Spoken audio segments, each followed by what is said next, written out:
A lot of football action this weekend. Holy smokes, college football action. And then the pros start next Thursday. So I'm looking at the line for tonight. Michigan State, a 14.5-point favorite, hosting Central Michigan. All the Michiganders will be going nuts over that.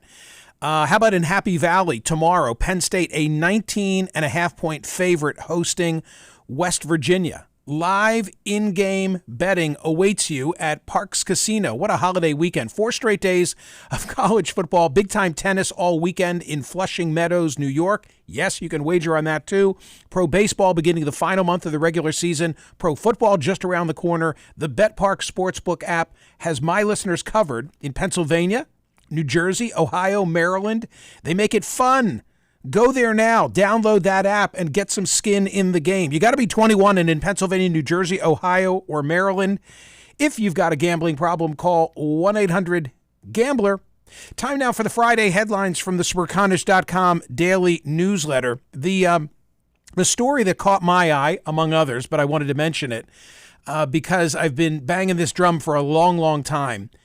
In Fulton County, if Trump is tried in Fulton County, big caveat because this case is really in a state of flux, more than the other 3 indictments that he faces.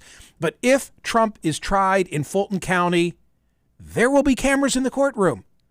And you know that I think that's a good thing. I want there to be cameras in every courtroom unless there is subject matter that's problematic. Think of a child-related case. But this is the news. The Fulton County, Georgia judge overseeing the sprawling 2020 election interference racketeering case against former President Trump and 18 co-defendants says that all proceedings in his courtroom related to the case will be live streamed and allowed to be televised. So that means that all of the pretrial hearings, pretrial arguments, it'll be court TV style, and we will be able to watch. The ruling, says the coverage from the Atlanta Journal-Constitution, correctly, would be subject to change and would not apply to any portions of the case moved to federal court. Remember, we're still waiting to see the outcome of Mark Meadows' effort to move his case to federal court. Meadows is saying, I was acting in my official capacity, therefore I have protections afforded to me, and it's a federal action, even if it's premised on state law. If Meadows is moved, he probably won't be the only one. I think that Trump is also hoping that his case will be moved because he'd rather not be tried by a jury of his peers in Fulton County, a decidedly blue area, but rather a federal court which would draw from, I think the number in that district is 10 counties in Atlanta. They would be urban, they would be suburban, and they would be rural, and consequently they would be more Republican. Also, if the cases are moved to federal court, no cameras. Because the federal system, the states have different standards and laws. They determine whether they're going to provide access for cameras in their courtroom. New York does not. So you've got these 4 cases, 2 are federal court, no cameras, 1 in Florida and 1 in D.C. The New York case will not be televised. This is the only one that has that possibility. And if it's moved to federal court, we won't have it there as well. So if Trump gets tried in Florida, if Trump gets tried in Fulton County, you'll be able to watch. I think they should all be televised. My standard. My standard is if you have as a citizen have the ability to go and watch what I regard as the people's business being done, your school board, your county commissioner, a congressional hearing, then there ought to be a camera there, and that includes the Supreme Court of the United States. So we'll see. Maybe I get my wish with regard to this case. Poll results yesterday at Smerconish.com. 17,238. I loved this conversation. People were really into it when they understood the issue.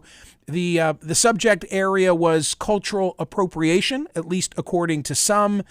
The poll question was this: when creating art that represents specific cultural or ethnic groups, should artists from those same groups be given preference?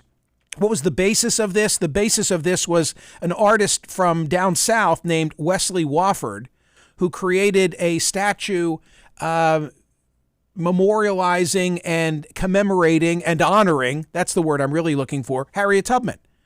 So he was commissioned to do it. He creates images from it. People see the images. They're like, hey, that's really cool. Bring that to our town.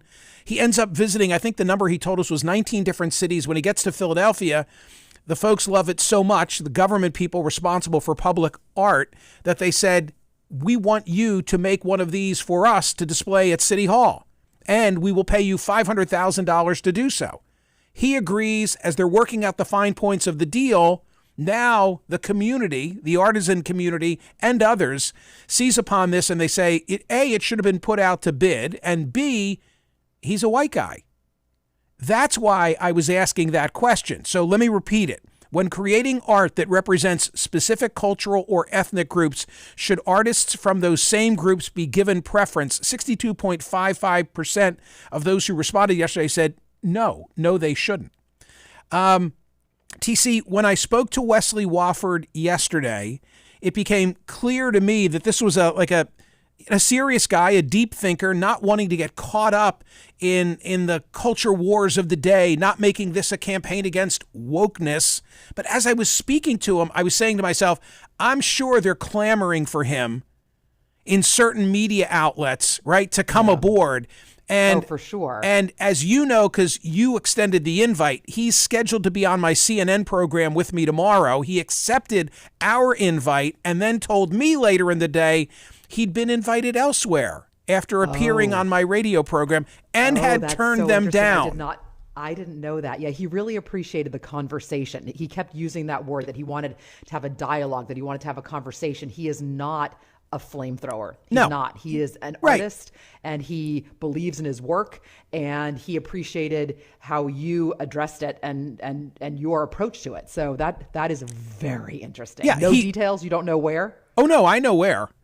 I know where. You don't want to say. I will say, when in studio looking up at the monitor, it would be the monitor to the right, and it would be during the course of this program. So there you are. Yeah, they wanted him. And by the way, I know dipping in once again to my show material for their prep, which is fine, but at least, little tip of the hat every once in a while. That's why I'm not naming them. If they're not going to name me, I'm not going to name them. Yeah, because they're not reading the New York Times, so it must be you. Absolutely. Watch the show tomorrow morning. I'm always at the mercy of breaking news, but hopefully, fingers crossed, I get to present him to a national television audience tomorrow, and that'll be a fun. I'm really, really happy about that. Yeah, me too. Today's poll question: should the feds move marijuana from Schedule 1 of the Controlled Substances Act to the much less restrictive Schedule 3? This is like a word salad. It's HHS and DEA. It's Schedule 1 and Schedule 3. I'll throw another set of numbers in there. It's 23 and it's 38. 38 states allow marijuana for medicinal purposes, 23 for recreational purposes. Obviously, if you allow it for medicinal, you're already in the category of allowing it for the other. What's the other acronym I was hitting you with? HHS to DEA. This is Health and Human Services in the Biden administration making a recommendation to the DEA that marijuana be moved from Schedule 1, which has it in a category of heroin and LSD, to be placed in a much less restrictive Schedule 3. Whew. Bottom line is it's going to make it easier, I think, for the cannabis trade to secure financing. I mean, I've said to you before that if I'm at MedMen, they don't take credit cards. They have like an ATM machine there, but it's all cash and carry. And in fact, I don't have to give you my California example. I'll give you my New Jersey example. Because New Jersey, closer. Because New Jersey now has legal weed, and if hypothetically I were to find myself in one of those establishments, I cannot use a credit card. And you cannot use a credit card, and there are a whole host of other restrictions on banks that want to make loans in this industry because it's still a Schedule 1 and illegal in the eyes of the feds. So you've got this disconnect, and the Biden administration is taking this step in the direction of trying to resolve it. It's frankly, it's a precursor, and I don't think this will happen immediately, but it's a precursor to legalization on a federal level. Your thoughts? Oh, got it. I'm sitting here thinking about the repercussions because right now there's such differences state to state. Yes. And I'm sitting here thinking about Pennsylvania and when Pennsylvania is going to catch up. And so I think that everything that happens that goes that direction is one step closer to us being, part of the sort of this area, the tri-state tribe, which we aren't right now. So yeah, I mean, I think it's the right thing to do. I've told you this before. I don't know why it still makes me a little nervous. I'm old school, but I know there's no difference. Maybe it's this, like what it does to your lungs thing. I don't know. I think it's important. I know it's important. So that's what I would say. So the New York Post today front cover, which I'm holding for the benefit of our YouTube audience, catchy headline: Reeker Madness. Get it? Reeker Madness. Saks Fifth Avenue, the U.S. Open, Nobu. From high society to subways, the smell of weed is everywhere, which I can attest to, spending the time that I do in New York City. And as I said earlier, I like the smell. I've always liked this. I've always liked the smell for all the reasons that I've already explained. Other headlines today at Smerconish.com. Andy Reid, who we got to know when he came through Philadelphia, has a great story. This is from CBS Sports. Actually, this brought back a memory. If I'm accurate in this, and I think that I am, when Richard Nixon was president and George Allen was the coach of the Washington Redskins, and I think the Redskins were headed to the Super Bowl. If I thought about it long enough, I could figure out which Super Bowl that was. And President Nixon diagrammed a play that he wanted the Redskins to run. Look me up on this. I think they did, but I'm not sure. But what I'm positive of is that President Nixon gave George Allen a play. Whether the Redskins, yes, I guess they're now the Commanders, right? Well, they were the Redskins then.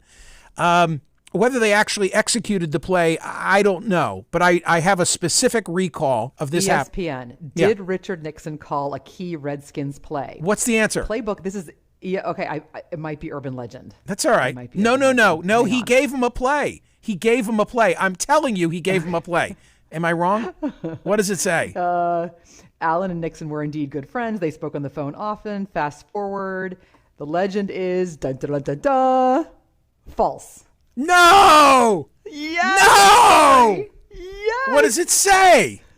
It's long. There's a whole thing. So, like, this is like... I believe that he did. Okay, wait. On the truthometer, is it partly true?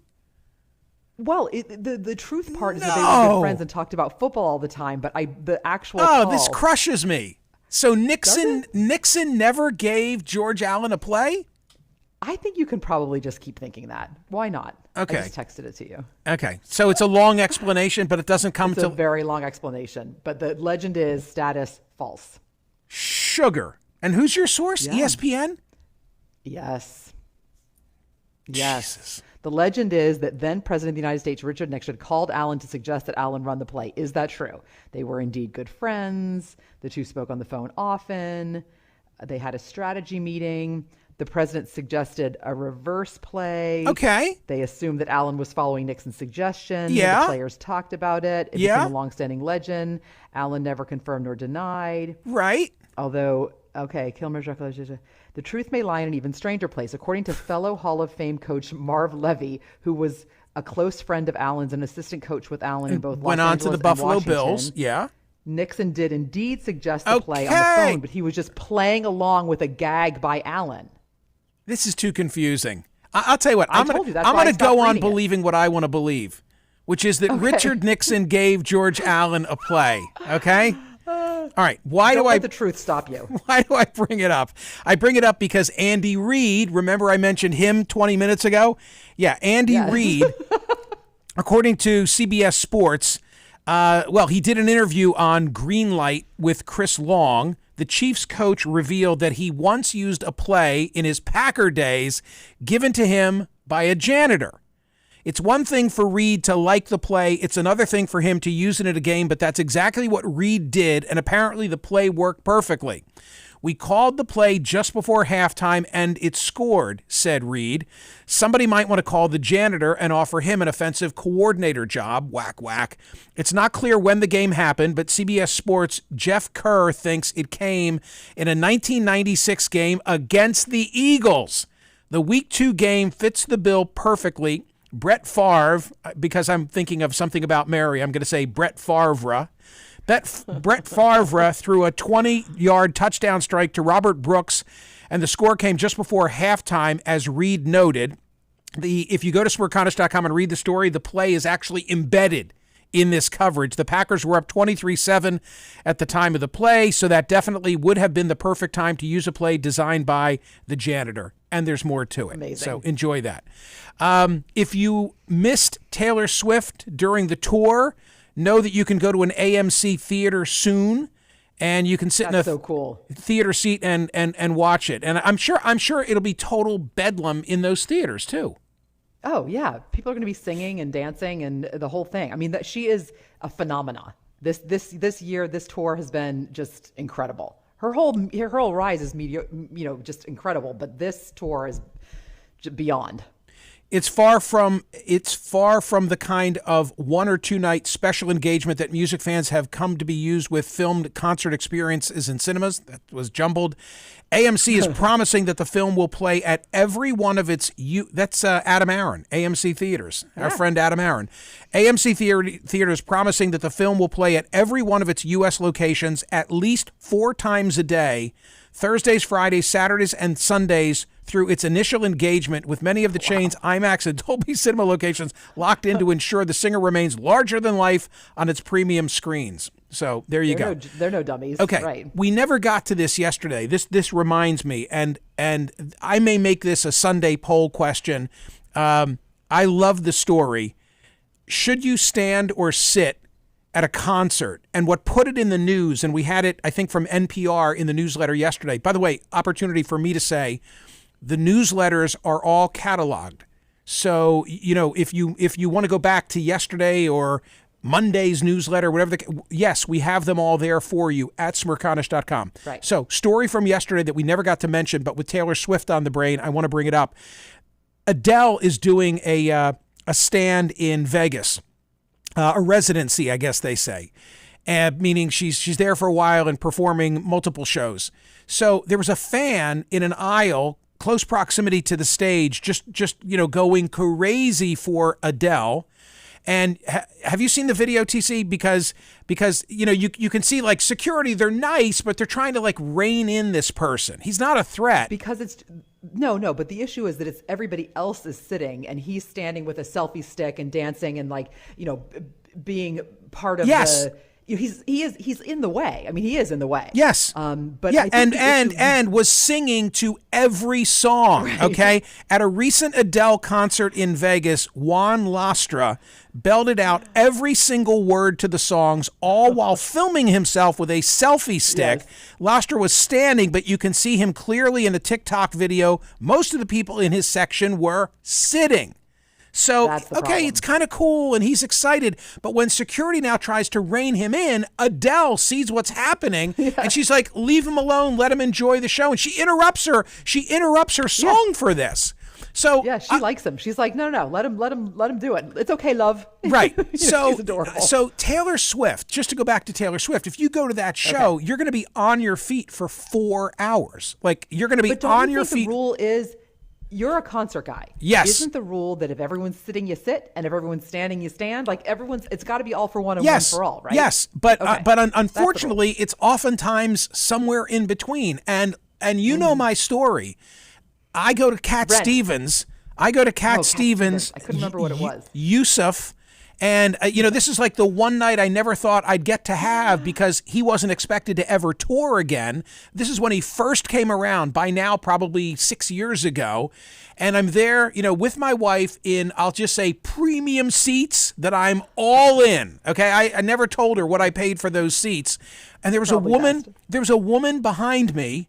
Okay, there was a woman behind me, and she was screaming and singing the whole show, and it ruined it for me. And next to her, behind me, by pure coincidence, my friend Larry Seisler with his wife, Lynna. And Larry and Lena were like trying to calm the woman. I just couldn't take it anymore. Thank God Cat Stevens came back and I saw him on a subsequent tour without the annoying woman behind me. It ruined it for me. Well, you want to hear him sing it, not her sing it. I think that's not. That's what I finally said. I was doing a slow burn, okay? A slow, and then finally I turned and I said exactly. I don't have a vein there, TC. And I said exactly what you just said. I said, hey, I paid to hear him sing, not to hear you sing. Okay? Oh dear. Indeed. What a night that was. What a night that was. All right, there's plenty more at Smerconish.com. There's an interesting story about Burger King and getting sued, like how big is the Whopper, and I love it. But what I most recommend is from the Washington Post, where they have the best pizza in the country. You put in your area, and I must say there were a couple of places that they referenced in our area.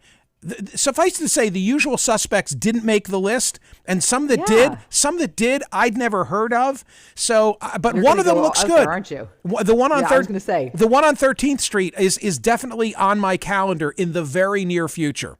Okay. Well, it's cool too because you can put in the type of pizza you want. That's the fun part. Correct. I just want a slice. Okay. I just want a slice. I know. And may I finally say this tomorrow. CNN, hope you'll be watching YouTube Live, 7:30 Eastern. Give TC some play with TC After Dark, okay? Make sure you listen to her podcast this weekend. Enjoy the weekend. Oh, wait a minute. It's a holiday weekend. A holiday weekend for a sale. A sale on merch. Amazing. Merch. And I have to say, it's worked very, very well. The newsletter came out today. And the newsletter had the secret code in it. Don't say it, TC. Don't say a word. I'm not but saying if you get the newsletter, and there's the code. Everyone's behaving on YouTube. No one's saying it on YouTube, but everyone's buying things. And I saw it and I immediately tested it. Like I went and I bought myself some Smerch merch. There, when you check out, it asks, do you have a code? You put in today's code, which by the way is only today's code, and then the price dropped 50%.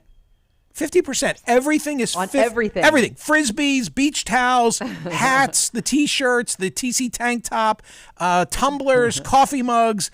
Everything is 50% off this Labor Day weekend. It's a thank you to newsletter subscribers. It really is. I appreciate you, and people seem to enjoy the gear. So please subscribe to the newsletter.